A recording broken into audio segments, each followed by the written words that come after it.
Hello student, आज की class में हम बात करेंगे बायो में एक टॉपिक है ब्लड। और ये जो टॉपिक होता है ये कई क्लासेस में आता है। कक्षा 11 की बायो में आता है, ये नीट में बहुत पूछा जाता है और जीएनएम में भी पूछा जाता है। ये एक मेडिकल का डिप्लोमा होता है।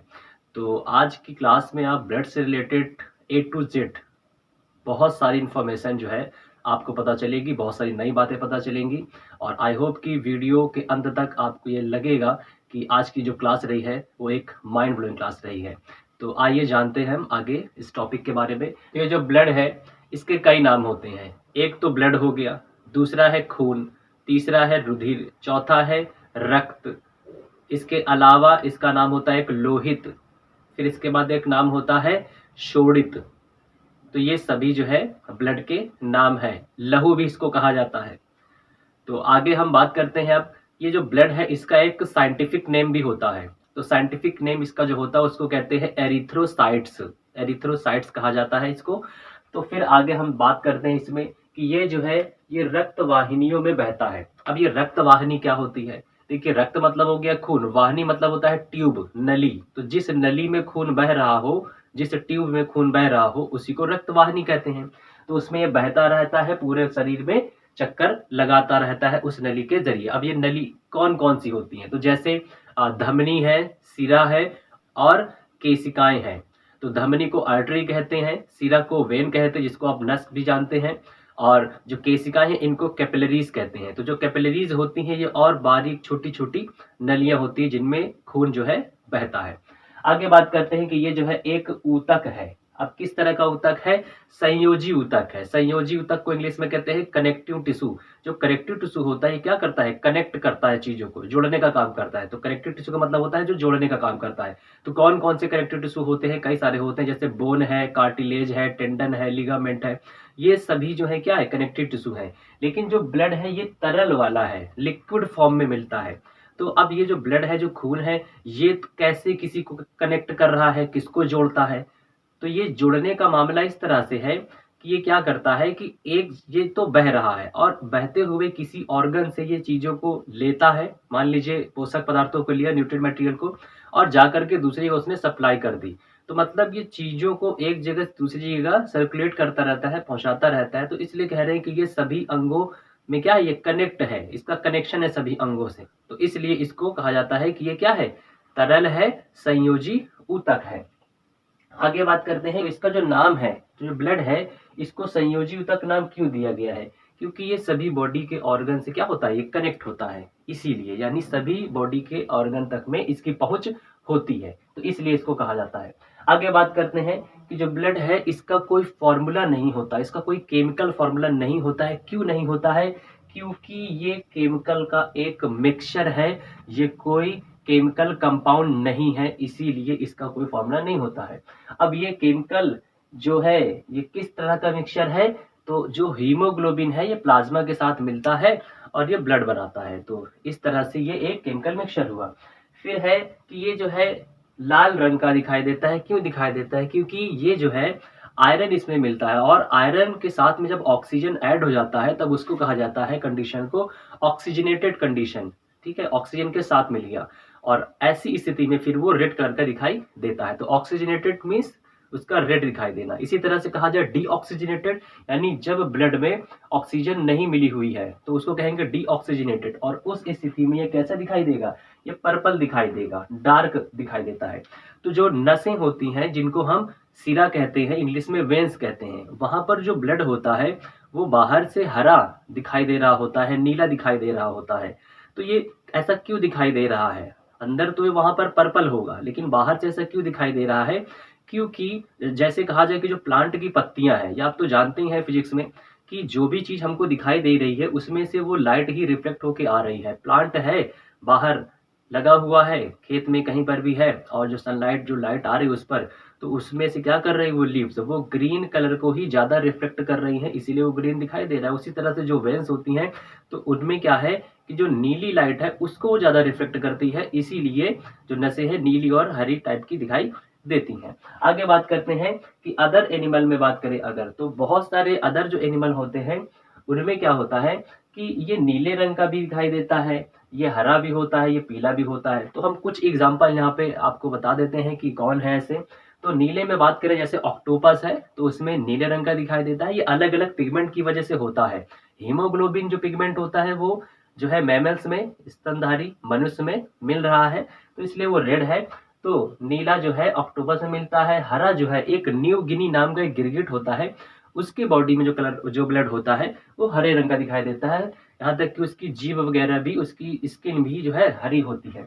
और पीला जो होता है वो सी कुकुम्बर में देखने को मिलेगा। सी कुकुम्बर को समुद्री खीरा कहते हैं, तो उसमें ये देखने को मिलता है पीले रंग का। और पीला रंग इसका क्यों है, तो साइंटिस्ट आज तक इसके बारे में नहीं पता लगा पाए कंफर्म कि क्यों इसका कलर पीले रंग का रहता है। आगे बात करते हैं कि जो ब्लड है तो इसका मॉडर्न इंग्लिश में जो नाम है, जो आधुनिक अंग्रेजी में इसका नाम है, तो वो तो ब्लड है। इसके साथ ही आपको एक नई बात पता चल रही है कि एक ब्लड का और नाम होता है मॉडर्न इंग्लिश में, जो यूज नहीं किया जाता बट है, उसका नाम है गोर, GORE। आप इसको ध्यान रखें बिल्कुल। तो आगे बात करते हैं कि जो ओल्ड इंग्लिश है, पुरानी जो रही है, उसमें ब्लड का क्या नाम था। उसमें ब्लड का नाम भी ब्लड रहा है, साथ में कई और नाम है, जैसे स्वाट नाम था, स्वाट। इसके अलावा है हील फोर, और इसके अलावा है ड्रे ओर, और एक है साउल ड्रे ओर। तो ये सब जो है क्या है, ब्लड के पुराने समय के नाम है। अब ये कहाँ से कैसे आया, तो देखिए जो एक लीच बुक होती है, लीच बुक का मतलब होता है जो चिकित्सा के ग्रंथ हैं, यानी ट्रीटमेंट वाले जो इनके भी तो ग्रंथ रहे हैं। तो रोमन साम्राज्य में ये उस समय जो वहाँ की इलाज करने का सिस्टम था, जो बुक्स थी उसमें, तो उसके अंदर एक चैप्टर है, एक टॉपिक है, तो वहां पर से उसको लीच बुक कहा जाता है। किसके लिए आया था, ब्लड के लिए। और ठीक है, तो किसको, ब्लड को। तो ब्लड का क्या नाम दिया गया, उस पुरानिक जो चिकित्सा का जो ग्रंथ है, जो इलाज करने वाला जो ग्रंथ है, उसमें ब्लड नाम दिया हुआ है, और साथ में स्वाट नाम दिया, यानी पुराने समय में ब्लड और स्वाट नाम चलता था, और आधुनिक समय में, मॉडर्न समय में, आज के समय में ब्लड भी कहते हैं, और गोर नाम भी, GORE दिया जाता है। और ये जो लीच बुक है चिकित्सा ग्रंथ में, तो ये कहाँ की बुक है, तो ये लैटिन लैंग्वेज में रही है, और लैटिन जो है रोमन साम्राज्य का रहा है। लैटिन लैंग्वेज का बात थोड़ा जान लेते हैं कि लैटिन लैंग्वेज में ही साइंटिफिक नेम वगैरह क्यों दिए जाते हैं, साइंस में क्यों लैटिन का यूज करते हैं। तो आप समझ लीजिए कि जो लैटिन है लैंग्वेज, ये एक डेड लैंग्वेज है।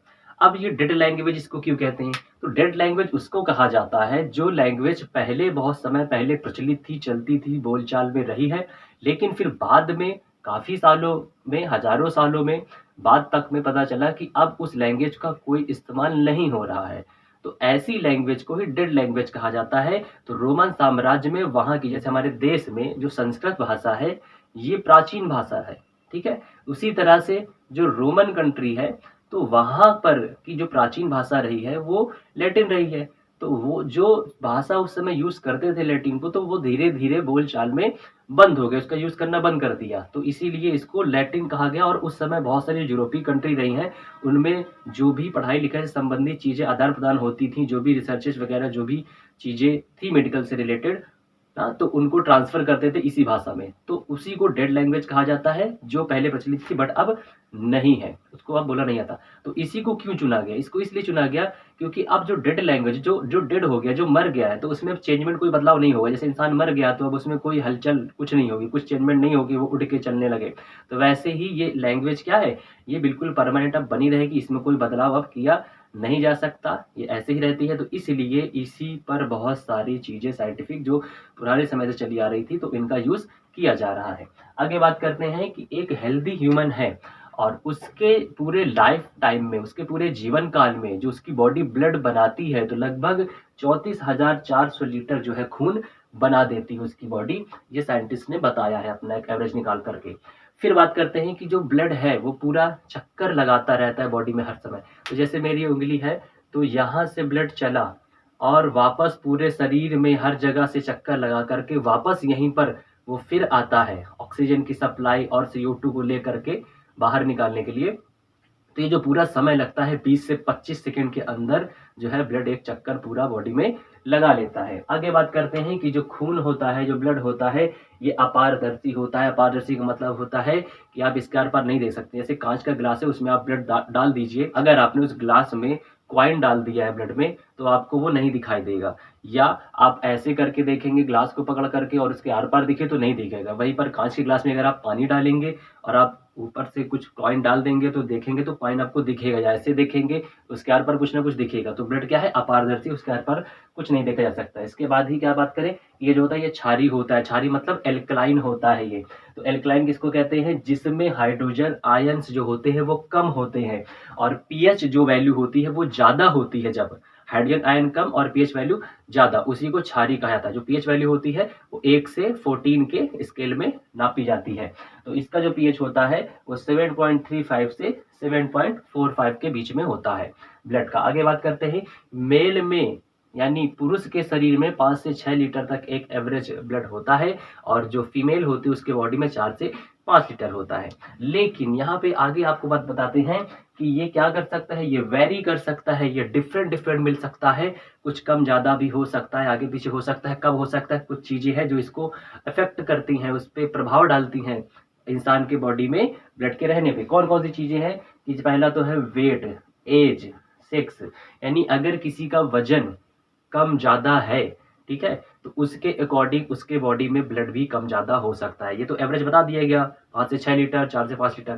तो लेकिन वजन के बढ़ने, वजन के घटने पर क्या है, ब्लड भी कम ज़्यादा होगा, यानी कि ये उसको प्रभावित करता है ब्लड की मात्रा को। दूसरा है एज, तो कौन किस एज का है उसके आधार पर इंसान के शरीर में ब्लड की वैल्यू कम या ज़्यादा होती है, ठीक है। आगे बात करते हैं सेक्स, इसका मतलब है कि वो मेल है कि फीमेल है, तो ये तो पता ही है कि फीमेल में कम होता है, मेल में ज़्यादा होता है। इसके बाद है प्लेस, वो किस प्लेस पे रहता है इंसान, तो प्लेस पर रहने का असर भी पड़ता है ब्लड की मात्रा कम या ज्यादा होने पे। जैसे बात करें कि जो लोग ऊंचाई वाली जगह पे रहते हैं, पहाड़ों पे रहते हैं, उनके बॉडी में हमेशा ब्लड ज्यादा मिलेगा क्योंकि उनको ज्यादा ऑक्सीजन की जरूरत पड़ती है। वहां पर एक प्रेशर होता है वो कम होता है, तो उनको ऑक्सीजन ठीक से प्रॉपरली नहीं मिल पाती, इसलिए वो जल्दी जल्दी सांस भी लेते हैं और बॉडी क्या करती है, ज्यादा हीमोग्लोबिन आरबीसी का प्रोडक्शन करती है ताकि ज्यादा ऑक्सीजन को वो एब्जॉर्ब कर सके। तो आगे बात करते हैं कि प्रेगनेंसी, तो जब फीमेल की डिलीवरी का समय, जो प्रेगनेंसी का समय होता है, ठीक है, तो जैसे जैसे बढ़ता जा रहा होता है वो समय, तो बॉडी में 30 से 50% तक क्या होता है कि ब्लड ज़्यादा प्रोडक्शन करती है बॉडी, ताकि बेबी का फॉर्मेशन ठीक से होता रहे, क्योंकि ब्लड की वैसे भी बहुत ज़्यादा लॉस होना है उस समय पर। तो ये कुछ एक्स्ट्रा बातें थी। आगे बात करते हैं कि जो बॉडी का वेट है उसके अकॉर्डिंग 7 to 8% जो होता है ब्लड होता है। यानी किसी इंसान, कोई इंसान है वो हेल्दी है और वो एडल्ट है, आप समझिएगा कि वो हेल्दी है और एडल्ट है, तो उसके बॉडी का 7 to 8% उसके बॉडी में ब्लड होगा। जैसे हम बात करें एग्जांपल में कि कोई इंसान है और उसका जो है मान लीजिए कि 60 किलो का वजन है, तो अब इसमें 7% जो है इसके बॉडी में ब्लड होगा, कितना होगा, तो इसको हम निकाल लेते हैं। तो इसका 4.2 यानी 4 लीटर 200 ml तक इसके बॉडी में ब्लड होगा। तो आप किसी का भी अंदाजा लगाना हो तो उसका वजन से और उसमें 7% या 8% तक से आप उसमें मल्टीप्लाई करके उसका परसेंटेज निकालेंगे तो पता चल जाएगा। वैसे अगर किसी इंसान का जो वजन है वो 70 किलोग्राम है, ठीक है, 70 किलोग्राम है और आप इसका निकाल लें तो 4.9 यानी लगभग 5 लीटर के आसपास निकल रहा है। अब हो सकता है यहाँ पे कुछ लोग सोचें, अपना दिमाग चलाएं और लगाएं कि भाई इस हिसाब से, तो फिर अगर किसी का मान लीजिए 120 किलो का वजन है, 120 किलो का वजन भी हो सकता है किसी का भारी भरकम का, उसका 7% अगर हम निकालें तो उसमें क्या होगा, तो उसमें तो 8.4 आ रहा है, इसका मतलब उसके बॉडी में 8.5 लीटर तक लगभग ब्लड होगा, और 8.5 तो होता नहीं है, तो फिर ठीक बात नहीं है। इसी तरह से अगर कोई कह दे कि नहीं, जो है 100 kg का वजन है किसी इंसान का, उसमें हम 8% के हिसाब से निकालेंगे, ठीक है, तो इसका तो मतलब उसके बॉडी में 8 लीटर हो गया। तो कुछ भी जितना ज़्यादा वजन, 140 वजन है किसी का और उसमें आप 7 या 8% से निकालें तो उसमें ब्लड ज़्यादा होगा, यानी 8 लीटर किसी में ब्लड होगा, 9 लीटर होगा। नहीं, ऐसा नहीं, आपको यहाँ पे ध्यान देना है कि यहाँ पे बात की जा रही है कि वो पर्सन कैसा हो, हेल्दी हो और एडल्ट हो। तो एडल्ट की यहाँ पे थोड़ा डिफिनीशन समझ लीजिए, मतलब वयस्क हो वो, तो किसको बोला जाएगा कि वो वयस्क हो और उसमें माना जाएगा, तो ऐसा नहीं हो सकता। एडल्ट की, वयस्क की 3 यहाँ पे कंडीशन है, एक है प्री, एक है मीडियम और एक है लेट। तो प्री किसको बोलेंगे, जिसकी उम्र 20 से लेकर के 39 तक के बीच में एज है उसकी, तो उसको प्री एडल्ट बोलेंगे, ठीक है। इसके बाद 40 से 59 के बीच में जिसकी एज होगी उसको मीडियन बोलेंगे, और इसके बाद 60 से आगे की जो बात होगी तो उसको लेट बोला जाएगा। तो ये एक आपको बताई गई ईयर के बारे में कि इनको ही एडल्ट कहा जाएगा। तो एडल्ट 3 कैटेगरी में है। अब इनके अलग-अलग वजन भी आपको देखना है, ठीक है? उसको भी हम एडल्ट कहेंगे, यानी कि उसकी एज तो हो लेकिन साथ में उसका उतना वेट होना चाहिए। ये 2 चीज़ें देखनी है हमको। तो वेट कितना होगा? तो जैसे जिसका भी 20 से, ठीक है, 20 साल से 39 के एज के बीच में उसकी उम्र है, तो उसका जो वजन होता है वो 45 से 70 केजी तक होना चाहिए। इतने तक में है तो वो हेल्दी है और वो एडल्ट है। नहीं है अगर ऐसा, तो उसके बॉडी में कोई ना कोई प्रॉब्लम होगी, वो हेल्दी फिर नहीं माना जाएगा और एडल्ट की कैटेगरी में नहीं आएगा। आप उसका ब्लड का रेशियो उससे फिर नहीं निकाल सकते। मतलब जो ब्लड निकालना है 7 to 8% वाला वेट के अकॉर्डिंग उसी का करेंगे जो हेल्दी हो और एडल्ट हो। उसी तरह से हम बात करते हैं कि जिसकी एज जो है 41 से कह सकते हैं या 40 से कह सकते हैं, 40 से लेकर के 59 तक के बीच में हो, तो उसके लिए बोला जाएगा कि उसका जो बॉडी का वजन है वो 58 से 75 के बीच में होना चाहिए, तब हम उसको हेल्दी और एडल्ट मानेंगे। इसी तरह से जिसकी एज 60 से आगे की बात है, तो उसके बॉडी का जो वेट है 55 से जो है 68 के बीच में होना चाहिए, तो उसको हम एडल्ट कहेंगे। तो इस तरह से आप ये सब समझ लीजिए, क्योंकि इनमें कोई कंफ्यूजन नहीं होना चाहिए, वरना बाद में कमेंट आते हैं कि ऐसा ऐसा कैसे, जिसका वजन 140 है तो उसमें तो ब्लड ज़्यादा हो रहा। तो आपको बता दिया गया कि आपको ध्यान देना है कि वो एडल्ट और हेल्दी हो, और ये कुछ आपको एक मानक बता दिया गया कि किसको एडल्ट और हेल्दी कहा जाएगा। आगे बात करते हैं कि जो हीमोग्लोबिन होता है वो एक एवरेज में 13 से 18 ग्राम प्रति 100 ml में होता है, तो ये एक हेल्दी के लिए बोला जाता है, तो एक एडल्ट के लिए ही माना जाएगा। ठीक है, आगे बात करते हैं हम कि श्यानता जो होती है 3.4 से 5.4 होनी चाहिए। अब श्यानता क्या है? श्यानता को इंग्लिश में विस्कोसिटी कहते हैं। अब ये क्या होता है, अब इसको समझ लीजिए कि जैसे कोई लिक्विड है और वो गाढ़ा है, आपने उसको, जैसे शहद है, आपने उसको फर्श पे डाल दिया, तो शहद जो बहेगा वहां पर फर्श में, तो उसकी स्पीड धीमे होगी। इसका मतलब उसकी श्यानता क्या है? वो ज्यादा है। वहीं पर पानी को आप डाल देंगे तो पानी शहद की तुलना में ज्यादा तेजी से बह करके आगे जाएगा, यानी उसकी श्यानता क्या है? उसकी श्यानता कम है। यानी जिसकी श्यानता कम होगी वो पतला होगा और उसके बहने की स्पीड ज्यादा होगी। जिसकी श्यानता ज्यादा होगी वो गाढ़ा होगा और उसके बहने की जो दर होगी वो धीमी होगी। तो इसी तरह से जो ब्लड की श्यानता है आपको 3.4 से 5.4 बताई गई है। तो इसके कुछ एग्जांपल बता देते हैं कि जैसे जो कम जिन श्यानता वाले होते हैं, जैसे पानी हो गया, पेट्रोल हो गया, अल्कोहल हो गया, ये सभी कम श्यानता वाले होते हैं। तो जैसे बीपी जो है, गर्मियों के दिनों में क्या होता है कि टेम्परेचर ज़्यादा होता है। आप ये भी समझ लीजिए कि जिस भी लिक्विड को आप टेम्परेचर ज़्यादा देंगे, जिस भी लिक्विड को आप टेम्परेचर ज़्यादा देंगे, उसकी श्यानता क्या होगी? उसकी श्यानता कम होगी। भाई किसी चीज को आप गर्म करेंगे, गर्म करने पर क्या होगा? वो पतला होगा, वो टूटेगा, उसके मॉलिक्यूल्स पतला होगा। पतला होने का मतलब उसकी क्या होगी? श्यानता कम हो गई। तो जो बीपी होता है गर्मियों के दिनों में, जिनको लो बीपी की प्रॉब्लम होती है, तो आप टेम्परेचर जितना ज्यादा होगा तो वो हीट की वजह से उनके बॉडी का जो ब्लड है, जो गाढ़ापन है, वो क्या होगा? और पतलापन में कन्वर्ट होगा। तो और पतला यानी श्यानता क्या होगी? उसकी कम हो गई। तो फिर क्या होगा? वो तेजी से भगेगा, तेजी से जो भगेगा तो क्या है? बीपी उसका लो बता रहा होगा वहां पर। ठीक है, तो गर्मी के दिनों में क्या कहें कि ब्लड की श्यानता क्या होती? कम हो जाती है, तो लो बीपी वालों को प्रॉब्लम होती है। उसी तरह से ठंडी के समय में क्या होता है कि जो जब टेम्परेचर कम हुआ, तो टेम्परेचर कम होने से क्या है? गाढ़ापन ज्यादा बनेगा, यानी उसके फिर ब्लड के बहने की दर कम होगी, यानी उसमें श्यानता क्या हो जाएगी? ज्यादा हो जाएगी। तो हाई बीपी की प्रॉब्लम क्रिएट होगी और लोगों को ज्यादातर हार्ट अटैक, हैमरेज वगैरह जो है ठंडी में होते हैं। ठीक है, तो ये श्यानता का बहुत इफेक्ट पड़ता है बॉडी पे। उसी तरह से जो गाढ़े की बात करें तो यहाँ पे जैसे कि ऑयल हो गया, हनी हो गया और ग्लिसरीन हो गया, तो ये सब क्या होते हैं? इनकी श्यानता जो होती है वो ज्यादा होती है। आगे बात करते हैं, ब्लड जो होता है वो जल से भारी होता है, और जो ब्लड का विज्ञान होता है, जो साइंस होता है, उसको हीमेटोलॉजी कहा जाता है, और स्टडी ऑफ जो ब्लड सर्कुलेशन है उसको एंजियोलॉजी कहा जाता है। और इसके जो फादर रहे हैं वो विलियम हार्वे रहे हैं, क्योंकि इन्होंने ही सबसे पहले ये डिस्क्राइब किया, ये बताया ब्लड सर्कुलेशन के बारे में कि ब्लड जो है बॉडी में चक्कर लगाता है। किसमें बताया था? हॉर्स में बताया था इन्होंने, पता लगा करके, घोड़े में। तो इसलिए इनको फादर ऑफ एंजियोलॉजी कहा जाता है। आगे कुछ जान लेते हैं कि ब्लड फ्लो के बारे में, कि ब्लड कहाँ पर कितना बह करके बना रहना चाहिए, इतना इतना जरूरी होता है बॉडी के अलग अलग ऑर्गन को। तो जैसे कुछ यहाँ पे बताए गए हैं, जैसे लीवर में क्या होता है?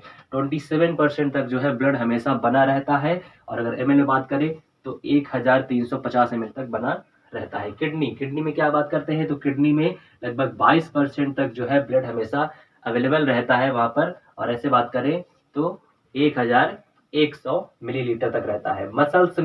मसल्स कैसी? जो मसल्स इनएक्टिव हैं, जो एक्टिव नहीं है, वहां पर 15% तक रहता है, यानी 750 ml तक ब्लड जो है अवेलेबल रहता है हर समय। ब्रेन में वहाँ पर जो है 14% रहता है। 700 ml में अगर बात करें तो हम ब्रेन को इतना चाहिए हर समय उतना, ये तरह में बताया जा रहा है। तो 27%, 22%, 15% ये सब जो है इन ऑर्गन को हर समय चाहिए इतना, अगर इनसे कम होगा तो उसको प्रॉब्लम हो जाएगी अंग को। आगे स्किन की बात करें तो स्किन में 6% जो है हमेशा होना चाहिए, यानी 300 ml तक। इसके बाद बोन में, हड्डियों में जो है 5% तक, यानी 250 ml तक। और इसके बाद हार्ट में 4% यानी 200 ml तक होना चाहिए, इतना जरूरी है। अब यहाँ पे कुछ आपको थोड़ा ट्रिक बता दी जाती है याद करने के लिए कि देखिए यहाँ पे आपको बड़े से यानी जिसकी वैल्यू ज़्यादा है उससे नीचे कम की ओर बताया गया है। तो याद करने के लिए ट्रिक समझ लीजिए कि जो लीवर होता है सबसे बड़ा ऑर्गन होता है। यानी आपसे कभी कहीं पे कंफ्यूजन ऑप्शन में आ जाए कि बताइए इनमें से सबसे ज़्यादा जो ब्लड होगा कहाँ पर अवेलेबल रहता है, तो आपको ध्यान देना है कि जो लीवर होता है बिगेस्ट ऑर्गन कहा जाता है इंटरनल बॉडी का। एक्सटर्नल जो होता है वो स्किन होती है। तो अगर कहा जाए कि जो बिगेस्ट ऑर्गन है, ठीक है, तो उसमें कितना ब्लड अवेलेबल रहेगा, तो समझ लीजिए कि जो उसमें कम वाली वैल्यू होगी, 4 ऑप्शन दिए हैं, मान लीजिए किसी में 4, 5, 15 और 27 दिया हुआ है, तो आपको समझ जाना है कि जो लीवर है वो बिग है, यानी कि जो वैल्यू होगी वो भी क्या होगी, सबसे बिग होगी। तो 27%। आप इसको इस तरह से समझ सकते हैं कि जो 27 की एज, याद करने का तरीका आपको बताया जा रहा है कि जो 27 की उम्र में है कोई, तो 27 की उम्र में कोई लड़का है तो उसकी बॉडी में एनर्जी, ताकत, सब कुछ बढ़िया जो है, सब कुछ मेंटेन रहता है और वो अपनी लाइफ को अच्छे से जी सकता है बड़े तरीके से। तो लीवर जो होता है, क्या कह सकते हैं कि लीवर ही बॉडी का काफ़ी एक बॉस है और बहुत सारे इंपॉर्टेंट काम करता है। तो आप ध्यान रखें कि लिवर यानी लाइव, LIVE, लाइव मतलब जीवित, जिंदा। तो जो जीवन जी रहा है कोई, तो वो 27 की एज में जी रहा है, तो इस तरह से आप उसको ठीक बता सकते हैं। किडनी, किडनी में क्या होता है, किडनी कितनी होती है, 2 होती है। तो आप 2 याद रखें और 2 को 2 बार कर दें आप उसको, तो क्योंकि 2% तो सिर्फ हो ही नहीं सकता, क्योंकि किडनी क्या है, वहाँ पे यूरिन बना रही है, ब्लड से फिल्टर कर रही है, ब्लड को फिल्टर करके यूरिन बनाती है। तो 2 तो हो ही नहीं सकता। किडनी कितनी होती है, 2 होती हैं। तो आप सोचेंगे 2% होगा इसमें ब्लड, तो वो तो हो ही नहीं सकता। तो आप 1-2 और ऐड कर दें, इसका मतलब कितना होगा, 22% जो है वहाँ पर होगा। मसल्स की बात करें तो मसलना कैसे होता है, मसलना पंजे से होता है। मसल दीजिए आप उसको, तो पापा यानी पंजा यानी 15। तो इससे आप कुछ ट्रिक निकाल सकते हैं। इसके बाद बात करते हैं ब्रेन। तो ब्रेन में 14% होगा। तो ब्रेन के ट्रिक आप इस तरह से हो सकता है निकाल पाए कि इनमें लेटर गिन ले, 1 2 3 4 5 है, तो 4 एंड 1 कितना हो गया, 5। तो दोनों को ऐड करके कुछ ना कुछ तो ट्रिक बनाना पड़ेगा। आप देख लीजिएगा, कोई आपको और पसंद मिल जाती है। तो स्किन, स्किन में क्या है, वहाँ पे 6 S लगा हुआ है, 6। तो S से निकल रहा है 6, यानी कितना होगा, 6%। बोन में बात कर रहे हैं, इसमें कितने लेटर है, 4 है, एक ऐड कर दीजिएगा, थोड़ा हड्डी में एक ज़्यादा कर दीजिएगा, तो 5 हो जाएगा। हार्ट में कितने चैम्बर होते हैं, हार्ट के अंदर 4 चैम्बर होते हैं, तो उससे आप याद रख सकते हैं इसके अंदर कितने होंगे, 4 चैम्बर होंगे। तो ये एक थोड़ा ट्रिक थी बताने की कि आपको थोड़ा इजीली ये याद रहे। आगे बात करते हैं इसके हम ब्लड के फंक्शन के बारे में। हाँ, और इसको टोटल कर दिया यहाँ पर हमने, तो टोटल कितना लगभग आएगा, 93% तक इसका आएगा। बचेगा जो 7%, तो वो इन ऑर्गन को छोड़ करके जो भी बॉडी के पार्ट्स मिलते हैं वहां पर बाकी जो है ब्लड रहेगा। उसी तरह से आप 7% जब इसका निकालेंगे तो लगभग 350 ml तक जो है बॉडी के अदर पार्ट्स में ब्लड जो है अवेलेबल रहता है। इसका टोटल किया गया है तो 4650 ml तक इसकी वैल्यू आई है। बाकी 350 बचती है 5 लीटर के हिसाब से, उस हिसाब से कम ज़्यादा हो सकता है। आगे ब्लड के फंक्शन क्या होते हैं, तो ब्लड जो होता है वो ऑक्सीजन को, न्यूट्रिएंट मटेरियल को, H2O यानी पानी को क्या करता है, इनको भेजता है, इनकी सप्लाई करता है। किनको सप्लाई करता है, टिश्यूज को, ऑर्गन को, इनको सबको भेजता है। कौन, ये ब्लड। ब्लड अपने साथ, ब्लड मतलब ऐसा ट्रक समझिए कि कानपुर से ट्रक चला, उसने अपने बहुत सारा जो सामान लेके आ रहा है शहर में किसी किराने की दुकान का, तो चीनी है उसमें, गुड़ है उसमें, दाल है, सब्जियां है, चावल है, बहुत सारे सामान है। और वो आया, उसने खागा में कुछ सामान छोड़ दिया, फिर उसके बाद में उसने आगे वाले शहर में जाकर कस्बे में कुछ छोड़ दिया, फिर वहां से उतरा सामान, फिर कहीं और किसी लोडर में चला, फिर कहीं पर और छोड़ दिया। तो इस तरह से जो सप्लाई करता जा रहा है, तो ट्रक तो चलता जा रहा है, लेकिन जहाँ पे जिस सामान की जरूरत है वहां पे उसको वो फेंकता जा रहा है, उसको देता जा रहा है। तो वैसे ब्लड यहाँ पे काम कर रहा होता है, इन सब चीज़ की सप्लाई करता है। आगे बात करते हैं क्या करता है कि रिमूव करता है वेस्ट मटेरियल को। तो ब्लड जो है किडनी तक लेके जाता है वेस्ट मटेरियल को, वहां पर जो है फिल्टर करवा के बाहर निकलवा देता है। आगे ये मेंटेन करता है बॉडी के टेम्परेचर को। तो ब्लड जो है सभी जगह पर रहता है समान जो है टेम्परेचर, 37.5 डिग्री सेल्सियस, कहीं कहीं पर 38 डिग्री सेल्सियस टेम्परेचर दिया होता है बॉडी का, तो उसको वो मेंटेन करके बना के रखता है, सब जगह पे इक्वली जो है डिस्ट्रीब्यूशन करता है। आगे बात करते हैं कि ये फाइट करता है इन्फेक्शन से, हमारे शरीर में जितने भी कीटाणु आ जाते हैं उनको मारने का काम करता है, बचाता है डिसीज से। तो ब्लड का भी एक काम है। फिर क्या है, ये ट्रांसफर करता है हार्मोन को। तो बॉडी में बहुत सारे जो हार्मोन बनते हैं उनको एक जगह दूसरी जगह पहुंचाने का काम भी कौन करता है, ये ब्लड ही करता है। इसके बाद में इम्यूनिटी बनाता है, ये एंटीबॉडी बनाता है। तो एंटीबॉडी बहुत सारी बनाता है, तो उससे इंसान की क्या इम्यूनिटी मजबूत होती है, स्ट्रांग होती है, बीमारियों से लड़ने की क्षमता ज़्यादा विकसित होती है ब्लड से। इसके अलावा ये क्या करता है, ये डिफरेंट जितने भी ऑर्गन होते हैं उन सब में आपस में सामंजस्य तालमेल बैठाने का भी काम करता है। तो इस तरह से आपने आज की क्लास में जाना कि ब्लड जो है कितना इंपॉर्टेंट है, और आई होप कि आपको आज की क्लास बहुत अच्छी लगी होगी। तो मिलते हैं नेक्स्ट वीडियो में।